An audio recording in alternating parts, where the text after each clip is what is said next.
All right. Ready to get started? Yes. All right, very good. Republican Congressman Mike Coffman, representing the 6th Congressional District, running for re-election this year against Democratic candidate Morgan Carroll. Thank you for your time. No, thanks for having me. I appreciate it. Who has your vote for president? Who has my vote for president? Well, as I said before, I'm not going to vote for Hillary Clinton or Donald Trump, and I'm struggling with it like many other Americans as to what to do now. I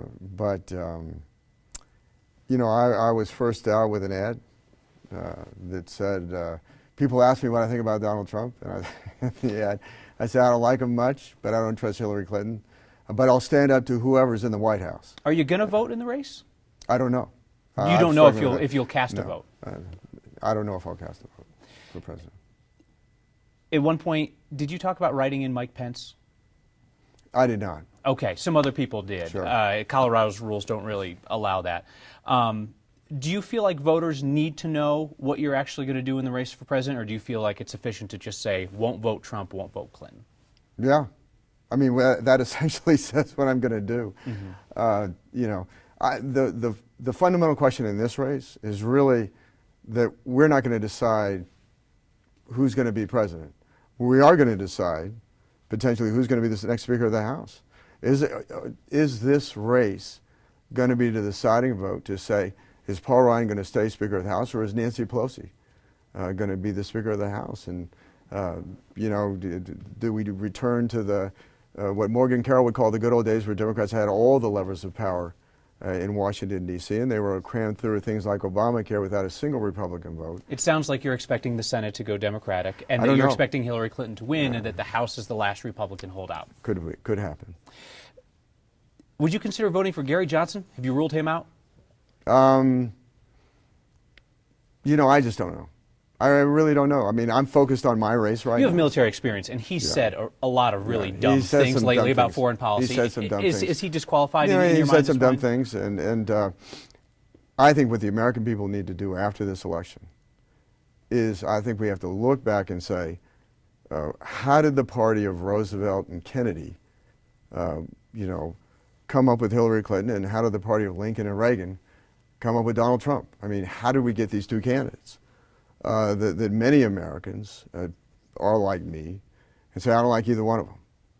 And so what I have to do is focus on my race and where I can make a difference. And so, but I think the issue is there are two issues. I think, first of all, who can stand up to who's in the White House, whether it be Republican or Democrat. And I've got a track record of doing that. Morgan Carroll does not. And then I think, obviously, again, deciding who's going to be the next Speaker of the House. I want to drill down a little bit more on the presidential race, then we can turn to other issues. There are people who support Donald Trump who say that a vote for anyone other than Donald Trump, an abstention, a vote for a third-party candidate, a write-in, is a vote for Hillary Clinton. That would put you in that camp, because you've said that you will not vote for Trump. Colorado's a swing state. If it is your vote, Mike Coffman's vote, that hands Colorado to Hillary Clinton, so be it? I don't like either one of them. And, I have strong differences with both of them. And so, it is not, I am running my own race. You don't buy this argument that a vote for anybody other than Trump is a vote for Trump? I'm not running for president. Surprise? I'm running for the Congress of the United States. I have a track record as a member of Congress. And so we can spend all afternoon talking about the presidential race and not talking about the race for the 6th Congressional District. You want to do that, that's fine. But I've got a race to run here and for Congress. And I have a track record of standing up to who's ever in the White House. I am a Marine Corps combat veteran first and a Republican second. Morgan Carroll is a highly partisan Democrat first and a personal injury lawyer second. And so the fact is, even though I was an elected official in the state of Colorado, I took an unpaid leave of absence, went to the first Gulf War, came back and was very critical of the first Bush administration over their treatment of Gulf War veterans. In the second Bush administration, I was critical about their invasion of Iraq. I didn't agree with it, but once I felt the decision was made, I felt we had to bring the war to a just conclusion. And so, yes, I did resign from public office, returned to the Marine Corps for an assignment in Iraq. And then I stood up to my party when it came to getting full funding for the VA hospital. So I have that track record. But you can reflect on Morgan Carroll yesterday, and she would not criticize Hillary Clinton over the destruction of the emails after being subpoenaed for that evidence, for giving Wall Street speeches that differed from what she was telling the American people. You know, absolutely nothing. Or when she said that everything is fine at the VA, and Morgan Carroll knew that wasn't correct. You know, so the fact is that she will not be a voice. She will not put the country first when it comes when partisanship comes before it. I have one more question that involves Donald Trump, but it's actually a question about you. Donald Trump started promoting the birther lie in 2011, and then it was 2012 when you said that you didn't know if President Obama was born in the United States, but that he wasn't an American at heart. You told me that you misspoke and you apologized, said it several times. My question is, did you and other elected Republicans who kind of flirted with this birther nonsense help put Donald Trump on the map? No. No responsibility at all? None. Why do you say that? Well, first of all, I was wrong. It was boneheaded. I said thought it was a private conversation that I was having. It was taped. You're speaking on stage with a microphone. That's no excuse. That's no excuse. It was to Okay. a private group. It was not a public event, but that's no excuse. Okay. I said I was wrong. And so I've never taken that position publicly. It was a mistake. I didn't say that he wasn't born in the United States. I said I didn't know, but if that wasn't the issue, there was another issue, and that was inflammatory. So absolutely not. So you didn't give any cover to the TV personality, Donald Trump, who was saying this because you were Mike Coffman, elected representative? No. You don't see any tie between it? No. Okay. Population of people living in Colorado illegally is a bit smaller than the population of the city of Aurora. It would be the third largest city in the state, bigger than Fort Collins. What's the path to legal status for those people? Well, two things. First of all, I think I can tell you that, you know, obviously the system that we need. Legal immigration, I think, is broken. I think we need to do away with chain migration. I think we need a more skills-based system. I think illegal immigration is a terrible problem. We need secure borders. And we need enforceable laws. And plus, I think about almost half of illegal immigration today are actually visa overstays. Mm-hmm. And there's no tracking. There's no real enforcement. It's not even a criminal penalty to overstay one's visa here. What to do with the people that are here, though? Well, so I'm saying, so that I think we need to go to a system that you know, where we have tough enforcement, where if you're here illegally, you're going to be deported. But the question is, we've had this lax system for so long. We've had basically de facto amnesty for a long time. We've had people that have been here for a very long time, haven't violated any laws other than immigration laws. My sympathies are really with the children that were taken here when they were young, who grew up here, who really know of no other country but the United States. There's a young woman named Monica who graduated at the top of her class from Hinckley High School, who approached me about going to the Naval Academy. She had all the right, you know, again, academically, sports, activities, and everything. But her parents took her here when she was 1 year old. It wasn't her choice. But again, grew up here, went to school here, knows of no other country, and wants to serve this country, the only country that she knows.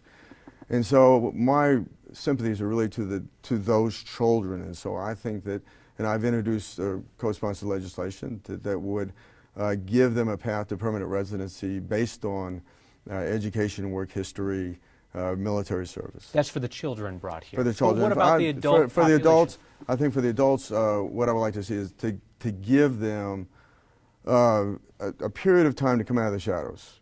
And if they haven't, as long as they haven't violated criminal laws, to give them a legalized status that would allow them to work here without fear of deportation. Not citizenship, but legal status. Legal status. Any path to citizenship for those people? No. No, but I don't want to box myself in. If we get into negotiations and there's everything that I like, and it would be a very long path and very selective. You know, I don't want to totally back myself, but ideally I would say no. Philosophical would say question no. on immigration. People who have come here illegally, did they do something wrong? Yeah, they did. We're a nation of laws, and they broke our immigration laws, and it's fundamentally wrong. How do we course correct on Syria? And would you support a no-fly zone? Well, first of all, I think weakness invites aggression, and when the president draws a red line and allows people to cross it without then taking action, I think he invites further aggression. And so I think that the only solution in Syria today is that we have to insist on a partitioning of the country. I think in the northwest part of the country is the Alawite area, that the minority population that where Assad comes from, and then the rest of the country is predominantly Sunni Arab. And so I do think, and so the Alawite population still supports Assad, so let that area be partitioned into a separate entity. Under Assad? Under Assad. Under Assad. But then the rest of it's the Sunni Arabs that have a problem with Assad. So let them go separate. And I'll tell you where I differ, where Trump comes up and essentially says that Assad and Russia are really acting in the U.S. interest because they're attacking ISIS targets. Secondarily, they are, but their primary objective are the moderate elements that, in fact, we're supporting, and their objective is to wipe them out, to create a binary choice between Assad and ISIS. You agree with Mike Pence and not Donald Trump on that, and that Russia's not with us on that. Are the effects of climate change being seen in the 6th Congressional District? Oh, I think climate change is real. I think the question about climate change is how much is man-made. But I think we know that carbon emissions are problematic for the environment, and we need to do everything we can to bring them down. The problem that I have is that we have become so tough from a regulatory standpoint that particularly on manufacturing, that we've been pushing jobs overseas to countries that really have no environmental standards like China, and then importing those lower cost products back here to the United States. And I think we got to be tougher on this, and it shouldn't fall exclusively on the backs of the American worker. You mentioned earlier in this interview a nod to your opponent, Morgan Carroll, as a trial attorney. Right. What's wrong with fighting for the little guy, making sure they get their day in court? You know, I think we have to have a balance. And I think the problem is that we don't have a balance. It is on the side of really, I think, quite frankly, I think some very unscrupulous trial attorneys or personal injury lawyers. To give you an example of what she's led on in the legislature, one of the things is this construction defects issue, where it is so weighted on the side of trial lawyers, supposedly homeowners, but that's a fiction. It is to line the pockets of some very unscrupulous lawyers, and she's fought on behalf of those lawyers in the state legislature. And so thanks to their actions, literally home building for condominiums and townhomes has stopped. For any attached housing has literally stopped, except they're at the very upper end where they don't care about being sued. So when it's so out of balance that you freeze construction and you deny first-time buyers, particularly young families, the ability to buy a lower cost homeowner-occupied home, and you force them into a rental situation that in escalating rents. I mean, we have a renters crisis in this district, and she's contributed to that. You make reference to unscrupulous trial attorneys. Is she in that group? You know, I don't want to speak to her individual practice because I'm not familiar with her cases. Well, you're using trial attorney as a pejorative and saying unscrupulous. And I'm just curious whether you're applying that adjective well, certainly to her. in the construction defects, and I'll give you another example of something that's going on in Colorado, where you have these restaurants, these mom and pop small businesses that where these, you know, it's a predatory arrangement where they come and knock on their door and say essentially, oh, you're out of compliance technically with the ADA, Americans with Disabilities Act, and there's no cure period in the law, and that's what the trial lawyers have fought for. And the reason why they fought for that is because it doesn't give that small business owner the ability to fix it. So automatically they say, well, we're going to take you to court. They say, well, I don't have the money to go to court. And so we'll say, well, write us a check and we'll go away. Well, that's not justice. That's not justice. And that's not fighting for the disabled. I mean, that's just fraud. And the fact is that she has been literally, I mean, a lobbyist, in-house lobbyist for the trial lawyers. And her record in small business is abysmal. And that's why she didn't do any of the debates. She backed out of every single Chamber of Commerce debate, Highlands Ranch, the South Metro, Aurora, the North Metro Chamber. And she backed out of the Colorado Association of Commerce and Industry debate. Anything that involves business, she's backed out of. Do you think she's just hiding and waiting for Donald Trump to take you down? Oh, and she wants to make it all about. I mean, she can't make it about, oh, I want to, you know, I think we don't have enough lawyers in Washington, D.C. We have 6 lawyers in our 9-member delegation to Washington, D.C., but we have 1 veteran. And 1 veteran's one too many, and 6 lawyers is not enough. I do not have a law. You don't have a law degree? No, okay, I thought you had a law degree. I was wrong. I'm married Okay, to one, okay. but I do not have a law degree. Okay. I was a small business owner. Okay. Outside of being in the military. For some reason, I thought you got a law degree along the way. All right, I revoked that then. Ouch. My apologies. That hurts. Sorry, I didn't mean to insult that's you. okay. Let's talk briefly, and then I have one more question after this. The VA hospital project. Sure. I've asked you this question before, but we haven't had the chance to talk about it face to face. I don't understand, with everything that went wrong with that project and all the fingers being pointed and the blame that's being assigned, are you seriously saying that you and all the folks in Congress who had oversight deserve none of the blame for what went wrong? Sure. Well, Ed Perlmutter it was his district until January 2013. In January 2013, when the hospital became my district, and I think Ed was his focus probably prior to my taking over the hospital was on the construction delays. When I was focused more on the cost issue. So in January, I drop out of the Natural Resources Committee. I get on the VA committee, and then I take a look at the hospital. And there are problems. There are clear problems. And by April of that year, I mean, it became evident there was no question about it, because we had a GAO study that essentially said that this hospital and 3 other hospitals under construction by the Veterans Administration were each hundreds of millions of dollars over budget and years behind schedule. And so the first thing I did was introduce legislation with the ranking member of the subcommittee of Oversight and Investigations to say, let's strip the authority from the VA to build to manage these projects. Let's give it to the Army Corps of Engineers, who have built similar projects on schedule and within budget for the Department of Defense. And so, so eventually that is now the policy today, and the Army Corps of Engineers has taken over that project. But the fact is that nobody responsible has been held accountable. And they literally lied under oath before the hearings that we held about the status of the hospital. But yet I was getting leaked emails that said essentially, no, that's not true, all through that. And so now I had to literally bring to the committee chairman. I know, because they did an internal investigation. First they said they were going to turn it over to Congress before it was done. Then when it was done, they said, no, we're not going to turn it over.